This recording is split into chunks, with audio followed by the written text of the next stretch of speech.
Y'all, we're gonna have more Japanese maples than Japan, I think. I just got done planting over 30 Japanese maples, a little under an hour and a half with the help of my power planter. I tell you what, if you're a gardener, landscaper, especially a landscaper, go to powerplanter.com.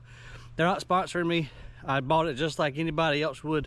That thing is a beast. My battery didn't even die during those. It was over 30 plants, I'm sure. But I want to show you guys the evolution of the Japanese garden that we're building here at the house. With the addition of these plants, this thing is really starting to pop. I guess let's kind of start up here because I want to show you more of the bed shapes that I'm thinking than going around and looking at each one, although there are some that we have to stop and take a peek at. But I'm just going to expand the beds a little bit. So I went around the perimeter planting different maples, and we're just going to incorporate, we're just going to take out some grass because, well, I do love grass to play frisbee and whatever out here, but I'd rather have plants and shrubs. So we're going to grow the beds. We've already got the irrigation in there too, so it just makes sense to give us more room for trees and shrubs. So I planted this beautiful bloodgood. Let me make sure. Yeah, bloodgood right here on the corner of this one.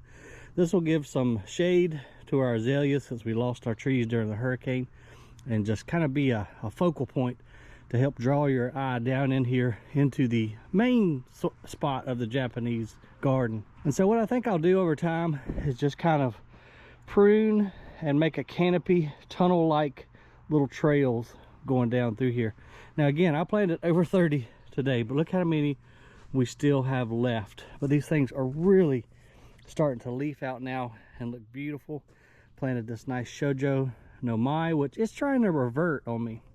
And if you don't know what I mean by revert, it's going back to just the regular old Acer palmatum. This is what we're after right here. So we'll have to go through and selectively prune off where it's trying to revert so that we just have our variegated leaves. But look at the pink on some of these, man. It's so bright and beautiful.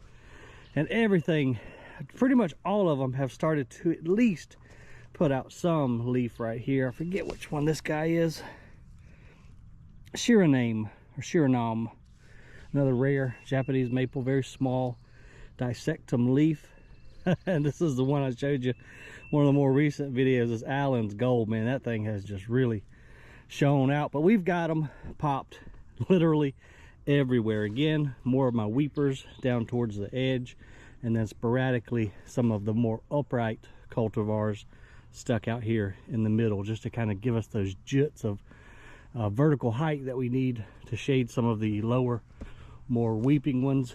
I believe I showed y'all Nathan last time. Look at the color of his leaves. Good gracious, just absolutely beautiful. Everything is leafing out. Oh, this one I don't have to look at the name tag.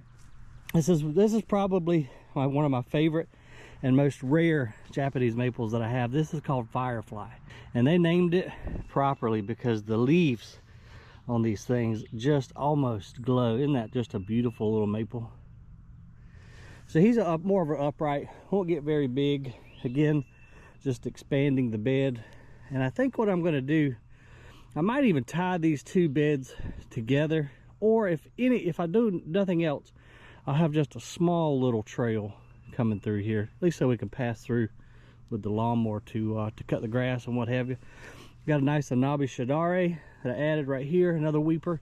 Leaves haven't quite come out on it yet. Burgundy lace out here on the edge. Again, just you know, gradually expanding these beds. Now here I took a pretty big step because this is a bloodgood Japanese maple, one of the more popular. You can find these just about anywhere.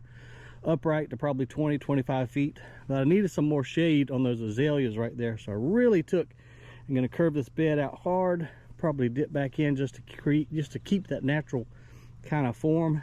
Now this one here, yeah, it might be a little bit too hot, but this is Acer, I'm going to say it wrong probably, Shirwashanam. I know I could say it right, but anyway, moonrise maple. This is not a Japanese maple.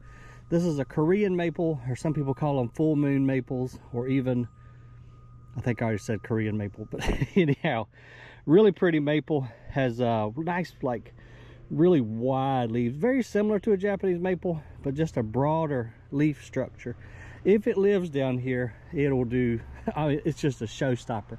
So I kind of planted it under the canopy of some of these oaks just to keep it cool, because again, I think we're a little too south to be trying that one, but we're gonna try it anyway.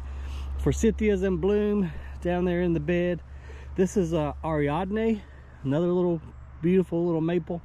Again, increasing the bed size here. I think this is Viridis that I planted out here, a nice weeper that can just kind of hang out over the grass. I've got another moonrise right there. I sporadically came in and planted a few Japanese maples that I didn't have tags on, just down in the bed, just because I need more space. And that's the other reason why I'm increasing the bed size, because we still got 30 to 50. I don't want to say 50, but it's probably more like 50 down there to be planted yet. But we made some good headway today. I'm tired, but I feel good about it. And then just to give you your bearings, we kind of got the Japanese garden, bed number 1, the center bed, and then we'll call this the east bed. Planted another bloodgood right here, again, to give us some shade and some beautiful color looking out across the pond. Tea olives are in full bloom. Let's see what else I planted down here. Oh, I remember this one because I just planted it. This is Moonfire Japanese maple, because I wanted to really kind of compare the Moonfire to the bloodgood. So Moonfire leaves out a little bit later. That's one thing that I already noticed about it, but I want to kind of watch them through the season and compare them. Oh man, I wish I could have showed you guys this the other day. This is Frank's masterpiece magnolia. Now, he got kind of jacked up during the hurricane because, well, we lost so many trees down here, and everything's it's going to come back, you know, in time, but definitely got a lot of work down here to do. We need to add some mulch, get rid of these roots. A bunch of limbs fell during the hurricane as well. This is kind of what my yard looked like before we got down here and cleaned up. I mean, it was just absolute destruction if you saw any of those videos. And then we've got another Firefly, because I had 2. I might have one more. So I stuck him down here on this east bed, just to kind of, I think it'll be beautiful looking at it from the other side of the pond. And hopefully this sapphire cypress, once it gets tall, will provide him some afternoon relief from the hot summer sun. We've got winter jasmine blooming up there on the bank. I planted some more maples down through here. I'm telling you guys what, we are gonna have the most Japanese mapliest yard, if that's a word, of anybody I know, because we're gonna have well over 100 different cultivars. Oh, look, our Linton Rose, our hellebore, is blooming right now. This is a really beautiful flower, but unfortunately a lot of the stuff I'm gonna lose because this was a shady bed. We had a big oak right here, another big oak right there. We lost that rhododendron out of the trash. One of my most rare plants. We're gonna have to try to move this guy, or he's for sure gonna die. This was the camellia-like plant. Can't remember the name of it, but it was the Sunnyside, what was it? Sunnyside up egg tree. I did a video on this one last year. Courtney gave it to me, and it was super happy under the oak, but not so much anymore now that it's in the absolute full sun.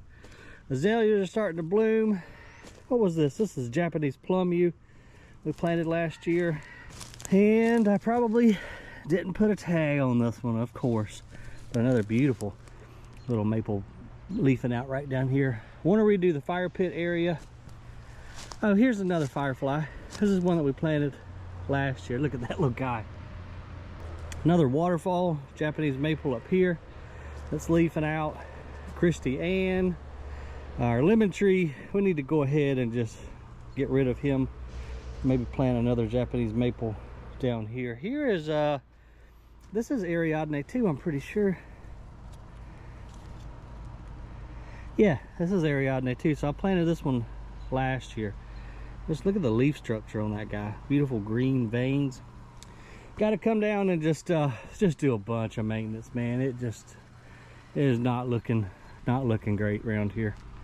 Daphne just got done blooming. It smelled amazing. It just filled the whole porch up with fragrance. Then I planted a little Crimson Queen. She was in a too shallow of a pot. She's suffering a little bit, but obviously still alive, so we need to come through and prune her.